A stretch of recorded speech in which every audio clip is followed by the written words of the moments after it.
John Holt's How Children Fail is a great way of diving really into the reasons why our kids are struggling so much in school.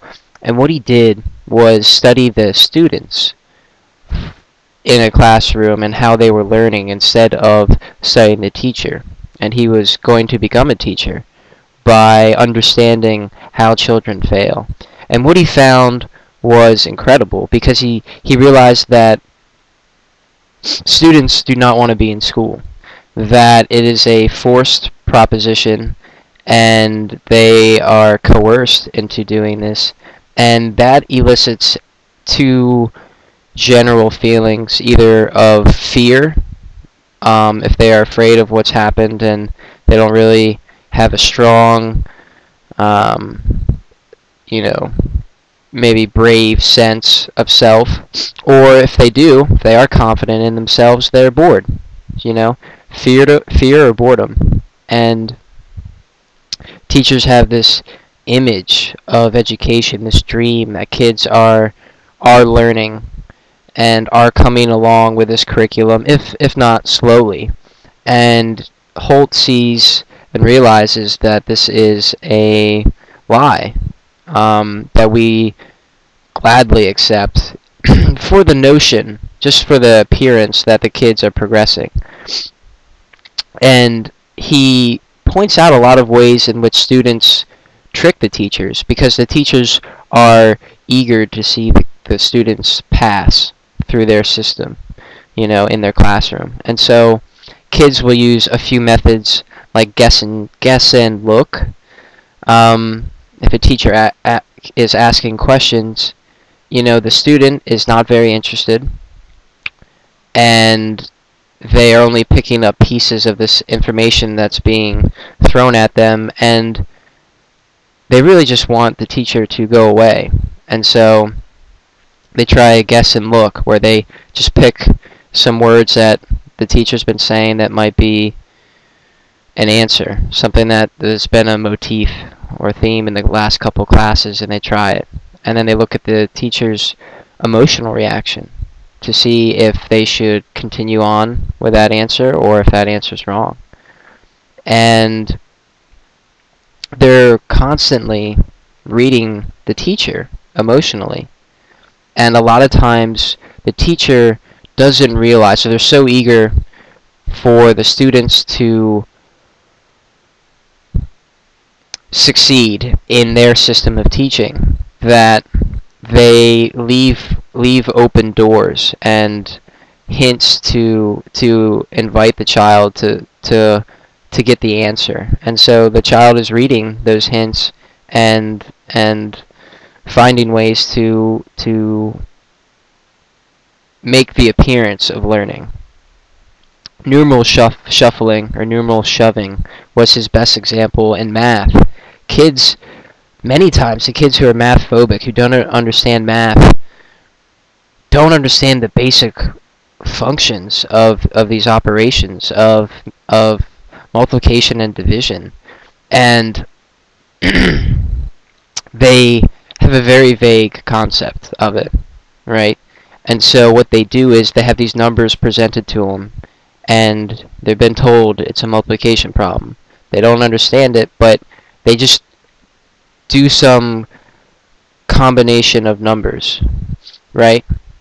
Until they get an answer. And it's unfortunate, but this method of smashing numbers around and applying almost random operations to them to get an answer can get them through a few levels. You know, it's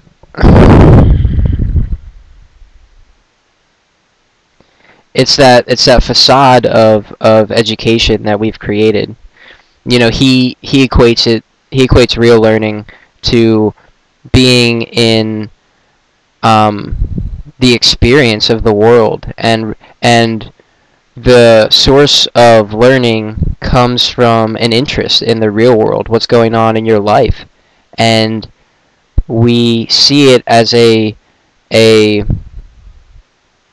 endless source of wonder, this world, and to remove the child and their experience and put them in a school and detach their curiosity and detach their you know interest from learning is what kills learning in his mind. And this idea that you can separate learning from living is preposterous in his mind. He sees a duality, which it made me really excited, but the duality of success and failure as perfectly acceptable to those who haven't been conditioned by schooling. Like a baby, as they are learning to crawl, really have no means of communication with someone who can teach them to crawl. They have very limited. They're essentially their own teacher, and they fail repeatedly, incessantly, until they accomplish their goal. And this is the natural state of learning, where success and failure are even keeled, where you actually learn from your failures to succeed, right? And the just the notion of breaking that away and saying we'll do that just separate from your experience is preposterous. And it really is the image of education. Teachers are largely just they present this outer shell of and an appearance of a teacher, and it's trying to act in the best interest of the child. They don't want their bad aspects, wrong aspects, coming out and influencing the child. They're afraid that some personality flaws or just being incorrect on something is going to negatively influence a child, and so we build ourselves up, and we try never to be wrong in front of them, and always Mr. and Miss Goody Two Shoes and perfect, and that's a bullshit image, and kids are interacting with this bullshit image, this bullshit persona. And so it's teaching kids to have a public, false identity and a true private identity that you hide from others. And it's just unfortunate,